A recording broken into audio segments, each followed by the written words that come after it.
much as I hate to do this to you, Barbara, we actually are going to get into Michael Jackson. The New York Post reports today that Debbie Rowe received $4 million from Michael Jackson's mother, Catherine, to give up custody to the children, Paris and Prince Michael. Also, there is on, I believe, ABC tonight, an inside look at the Jackson family after Michael. And I mean, we're hearing all kinds of rumors. Debbie Rowe is getting money for this. Joe Jackson got paid to do the interview. I mean, Latoya maybe got paid it's crazy. Okay, well, let me just say something about the Debbie Rowe. I know Debbie Rowe, by the way. I knew Arnie Klein. I used to go to him in California. He's a dermatologist. She was his assistant. So, what I think is beyond the fact that she got money in the first place and she wants money now, whatever, is that now these children know, and I don't think they did, that she is their biological mother. Whatever the ramifications are, you know, having an adopted child and knowing the need or the non-need, in my case, my child didn't want to find a biological mother. I think this is, in addition to everything else that these children have to face, the fact that the two oldest children now know that she is their biological mother. I don't have much more to say about that, but we have to keep thinking of the children. Okay, fine. So she got paid by the Jackson family. And ABC News, my home, has said that they did pay $200,000 to Joe Jackson for an interview, but what they actually were buying was a reality series that has been in the works for about 10 months. And they bought that footage, and they paid $200,000 for that footage, which included then an interview with Joe Jackson. Look, this is a very fine line. Money, right? Well, the family. This is a very fine line, and it's something that news organizations struggle with, and I think should struggle with. Many of the news entertainment programs do pay for interviews. The network news say they keep their virginity, they do not pay. But there are obviously ways around it. But they did actually buy this material. It wasn't just paying for an interview. Should he have, you know, given it away for free because this is footage that he's supplying them when other people would pay? That's their point. He did give them this. The Jackson family did give them this material, and they are entitled to for the reality show, the pilot of the reality show. So they wanted to use it outside of their original contract. So maybe it called for some extra cash. There you are. So, I mean, we're going to see, we've seen Latoya's gotten paid, now they've gotten paid. What did Latoya get paid? Well, Latoya gave an interview to a London newspaper in which she said that she believed that her brother was murdered. Big headline story. And they paid an undisclosed amount. Well, that's How do you put a price tag on that? Like, what is it? Like, by minute? Is it by, you know, circumstance? Whatever the traffic will allow. Yeah. So it's just negotiation between the two parties. Do you remember the whole business with Paris Hilton where she wanted money for footage and I wouldn't pay and I didn't do the interview? Remember, we just talked about that and we lost it. But, you know, with I have a Debbie lot of Rowe, respect for you for doing that, too. with Debbie Rowe, I have to say I'm just quite disappointed in her because it's just, to me, you're the mother and it's a legal form. You're selling your kids. And I remember I was defending her a few days ago because I said, we don't know. She's their mother and maybe she wants these kids. Oh, yeah, we don't. But is she the mom if she hasn't had, she's not exactly the mother of the year. Fine mom. I mean, I just felt like we don't know the circumstances of why she is. What's sad about all of this, to me, is that Michael is the gift that keeps on giving. That's what's annoying to me. Why? Tell us what you mean. Well, I'm sorry, you know, he's paying more to whomever. Everybody's still making dough, you know, and it's like make more. I'm sure they will, but it is Latoya's point in the fact that he was killed, maybe. But she took the money. Right, which is ironic, right? Like she's saying people wanted his money, therefore they did this to him, and now it's very hard to take it seriously when a check is being cut to you. That's just my opinion, you know. Now, I said everything I really had to say. Do you feel that way about the Joe Jackson interview? I feel that way about all of it. I feel that way about all of it. That you really can't trust them or believe them. I just feel like, you know what? Figure out where you're burying the man. You know, you want to talk about some stuff. Figure out where you're going to put him. But for God's sakes, just take some time.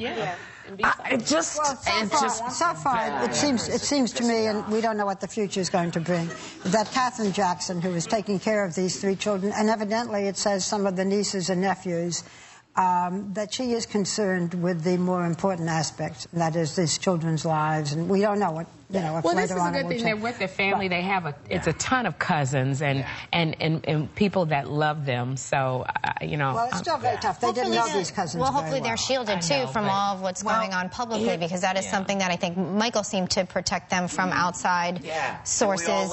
And then now, you know, who knows, as they get older, too, they're going to hear more and hear people talking about all this cash. Put the burkas on them? I don't know. Well, she wanted to put the veil on them. Before we go, that a Japanese study of chubby people said that they live longer. It was a 12-year study in Japan of 50,000 people.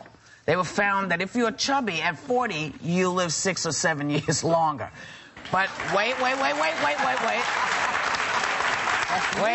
But a 20-year study on monkeys to be published in Science Journal says eating 30% less leads to a longer lifespan. You know all about this. Oh, am I ever an authority? Not because you have stuff to do with monkeys, but because you know.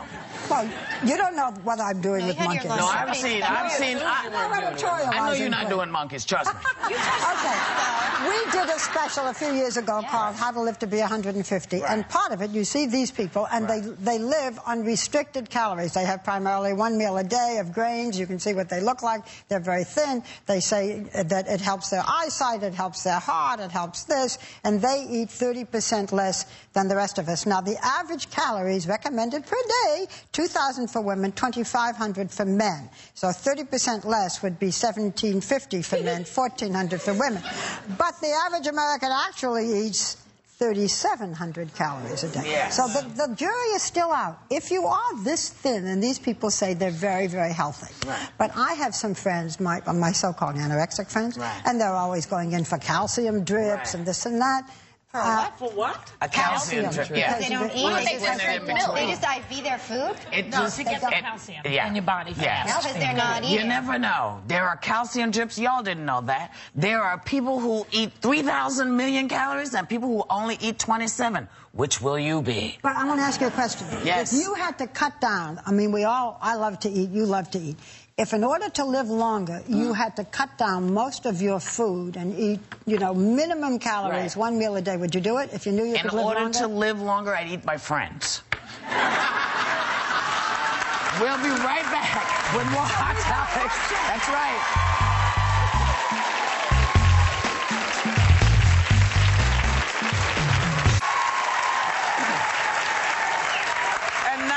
We take you back to that thrilling yesteryear when Sherry was telling us about meeting her tweeps recently. Well, you know, because I got 25 more days left until I got to get in this bathing suit on August 6th. And so I've been tweeting, like, what I've been eating. And so when I was in L.A., I met a lot of people who were following me, but at restaurants. And all these people were looking at me going, I see what you're eating. You're not supposed to be eating that. So my whole weekend to people that I met, my followers, I'm like, please don't tweet what I've been eating. Because my trainer is following me and my nutritionist. She calls him the evil one. The evil one, my trainer, yeah. So I'm just like, please, can I just... What are you eating? Well, you know, I chose grits one day with some sugar and butter because I've not had grits in a long time. And this girl was doing this, and I'm going, please don't tweet what I'm eating. Don't be a twaddle-tail. Don't be a twaddle-tail.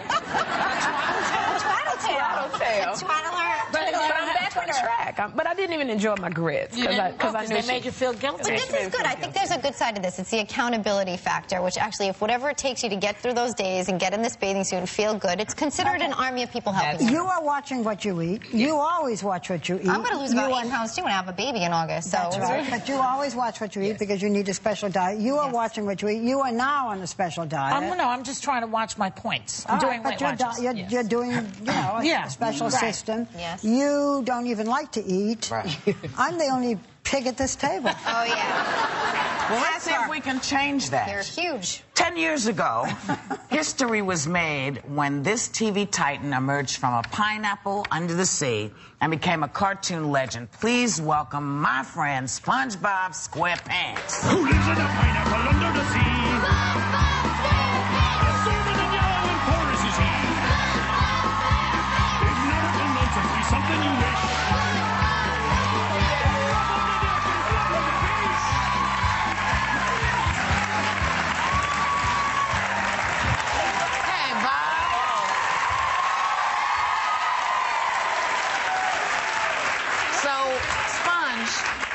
Now, you know that I love your character and I love what you do.